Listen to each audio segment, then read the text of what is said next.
If you guys are looking for a cheap and reliable way to gain your FIFA 23 Ultimate Team coins, then please head over to fifacoin.com. Link will be in the description, and don't forget to use my code Martain for a 5% discount. Hi guys, Martain88 here, and welcome back to another FIFA 23 video, and it's the third tactics video that I'm bringing you this weekend. Final one. Of course, we can't go through them all. Spent a lot of time and effort just going through these three. We've already looked at the 4-3-1-2 and the 4-4-2. I'll put both of them in the description and the pinned comment for you to look at. But the final tactics video that I've got for you this weekend is the 4-3-2-1. Massive shout out to Josh9, Burnley's esports players, for helping me out with these tactics. We'll have a link to his channel in the description as well. So thank you very much to Josh. So without further ado, let's get straight into these tactics and have a look how post-patch 4-3-2-1 could look. Okay, so to be honest, the general consensus is from me, and I've spoken to a few pros, like there's not an awful lot of change. Yeah, there's some change in the players that you're using, but often patches can be just very subtle changes and maybe just get blown a little bit out of proportion would be my thinking. So anyway, let's go into it. The 4-3-2-1, of course, is incredibly aggressive. So if you're that kind of player, this is definitely for you. Somebody that likes to put a load of pressure on your opponent, score goals, etc., then yeah, very much this is for you. Defensive style has to be balanced though. That is something that's been affected by live tuning, patch, whatever you want to call it. Pressure on heavy touch or press after possession loss is now not very viable at all online. So yeah, it needs to be balanced, and you're gonna have to learn to press on your own. Defensive width 50, and defensive depth, which is more important here, is 71. You might have seen this already a few times now, but if you have a look at the writing on the right hand underneath defensive tactic depth, you can see it just changes, and it takes you to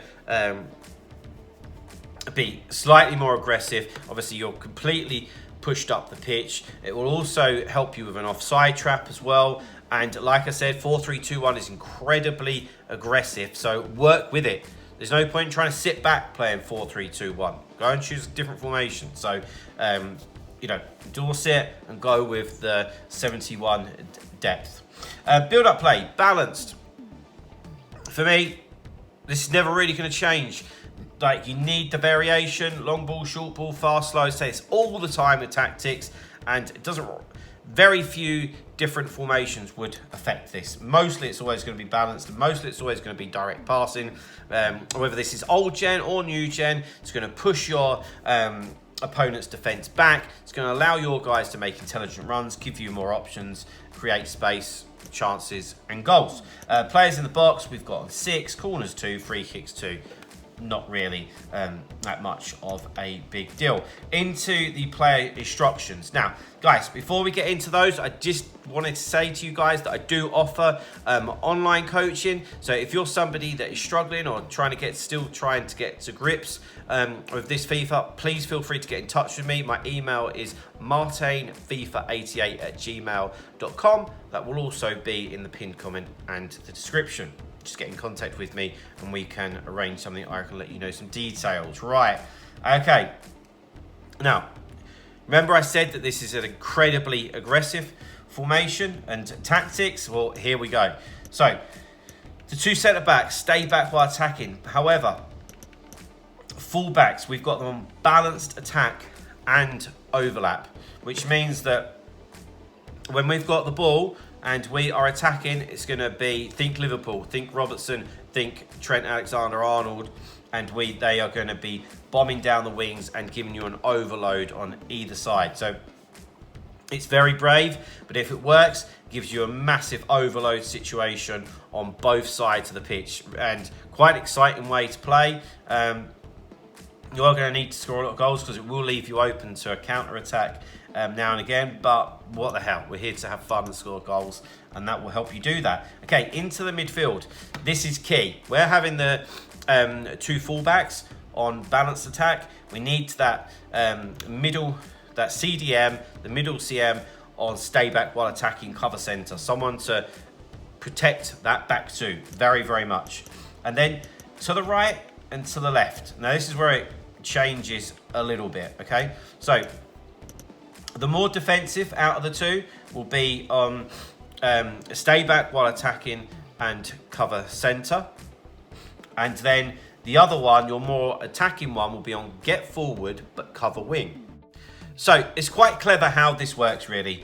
The Renato Sanchez is on stay back while attacking and cover centre. That just gives a bit more protection where we've got the two fullbacks creating width and joining the attack. And then, of course, one of the three, you're most attacking, you want to really get involved with those front three. Now, in terms of the defensive position, just stick a pin in that for the second and we will go through it. So, the left forward and the right forward, or they're just centre forwards this year, but both stay central because this is quite a narrow formation and it's really to overpower your opponent through the middle of the pitch with short, intricate passing and skill moves, etc, etc. So Simon and Sterling are both on stay central, but the difference between the two of them is that Sterling is on comeback on defence. So Sterling's on comeback on defence and Foden is on cover wing. So we've got Traore and Sanchez are both cover centre. So they, when we're defending, remember this is all defensive positions, okay? Read what it says on the screen, defensive positions. So Sanchez and Traore are both going to be in the middle of the pitch and it's going to work like a 4-4-2. Foden will drag out to the left, cover wing, and Sterling is on comeback on defence and will end up in like the right mid position.